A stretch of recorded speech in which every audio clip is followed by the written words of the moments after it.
everyone. This is Alan, and it's a beautiful Sunday evening in Adelaide, South Australia. And here I am with Joseph's story. Joseph is actually Jacob's youngest son. Jacob has 11 other brothers. The numbers are of consequence here, which will be relevant in the story as it unfolds. Right? So, Joseph is a gifted individual. He has the ability to interpret dreams, right? And he could actually tell people's futures via what their dreams meant, and that's a very interesting ability to have, right?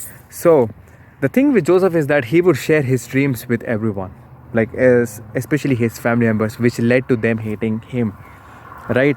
And when I say family members, especially his brothers, right? Because one of the dreams that Joseph has is that the sun and the moon and 11 stars bowing down to him. So this is one of Joseph's dreams, which he tells to his brothers, right? And they interpret it as 11 stars being his 11 brothers who are bowing down to Joseph. And that didn't really sit well with them, because the idea of them being ruled by their youngest brother actually didn't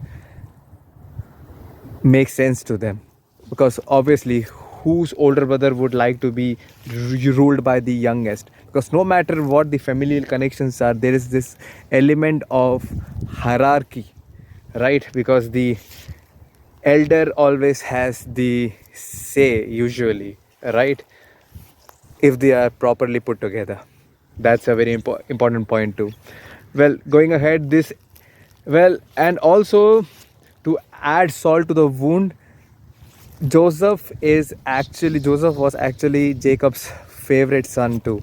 So, the idea of them being ruled by Joseph and Joseph being their father's favorite son was enough for them to end up selling Joseph to slavery, right? Well, that's very interesting, because this can be related to what happens right now when you share your dreams with people. Look, one of two things happen. You either meet people who have same or the same or similar dreams to you, or they just don't, right?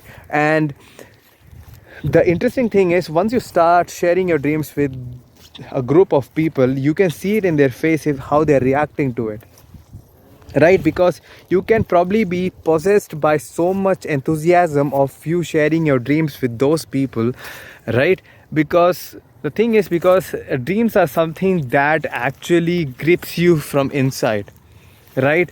It is actually what drives you to a lot of extent, right? So when you share your dreams with people, it can be related to what happens right now in your life, right? You can share your dreams with people, and one of two things happen. They are really happy for you, or they grow resentful. All right. Now, how do you actually figure out who to share your dreams with? Well, one of the problems that I had, I would just share my dreams with everyone, right? And I wouldn't really pay attention to the person across me, like how they are reacting to it, because I'll be so much possessed by the spirit of the dream that I'd be sharing with them at that moment. I'd actually pay no attention, and that's a grave mistake. I think that also leads to people just resenting you for reasons that is understandable, right? Because probably your dreams are like up there, right? And their dreams are not.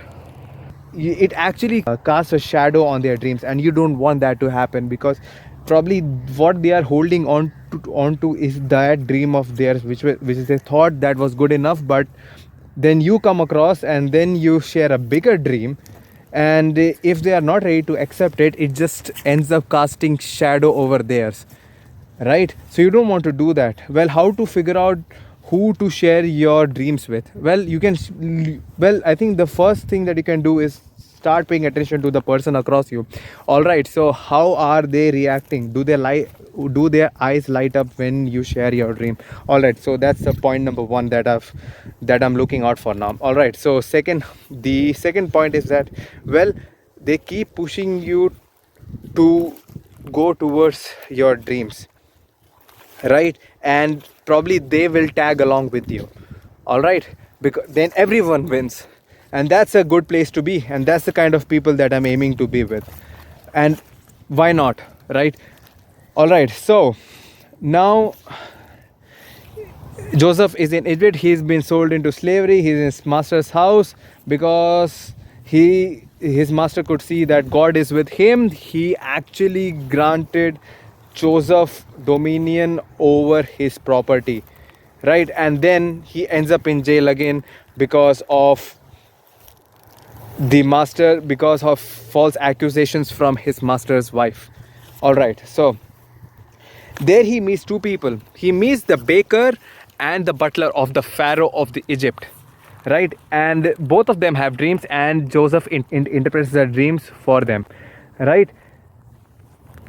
Well, he asked the butler, who he knew was going to be reinstated to his previous glory.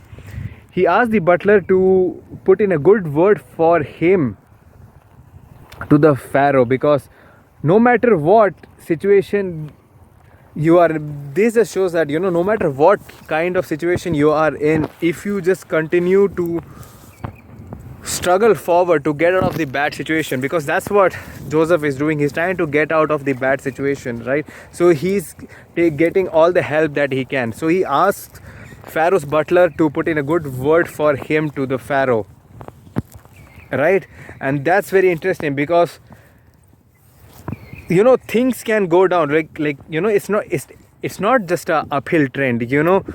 Things can go up, things can go down. Well, if in order for things to go up again, you really need to put in that effort. You really need to just keep on struggling, to do everything that you can and keep on doing and not giving up, to how to make things better for yourself. And that's a very difficult thing to do, but it's really worth it, because why would you want to just stay down, right? So that's what Joseph did. No matter he was in the worst situations, he was in the jail, but he still actually didn't give up, right? So he just struggled forward. All right, but the butler, when he was reinstated to his previous glory, he forgot about Joseph, right? This just shows that if you have helped someone, it doesn't mean that they have to remember what your help was. All right, so now the interesting question is, why do we help someone? Well, what do you do if you don't, right?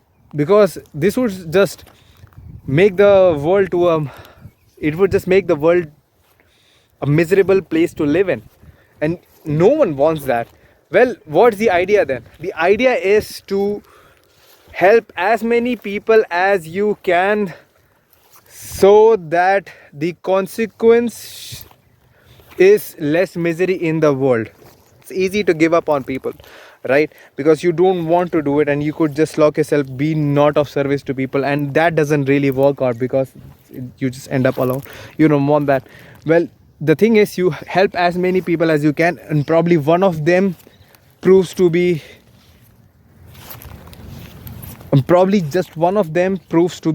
crucial to you, which saves you from whatever trouble that you engulf yourself in the future, right?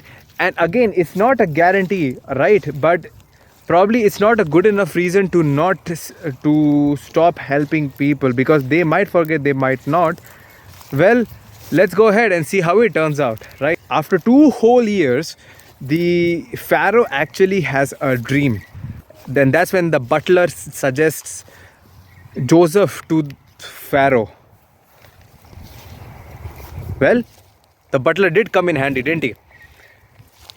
So it just shows, in the direst of circumstances, as long as you are trying to get yourself out of that situation, there's no way that you can just stay there. There's no way, and it might be difficult, because I don't want to underplay any situation that people might engulf themselves in. But if you did it long enough and hard enough, and no matter on the rainy days, on the sunny days, and if you just kept on trying, again, there's no guarantee that you might get out of it, but the alternate is just the certainty of you being stuck there, right? Because if you don't try at all, then it's certain that you're never gonna get out of it. So it's better to try to struggle take every resource into consideration and see, all right, you know what, here I am, I'm stuck here, what is the next best move on the chessboard? Well, eventually people do figure out, and some people don't. Well, apparently that's not fair, probably, but that's the best we've got, right? And might as well do it so that the life is as beautiful as it can be.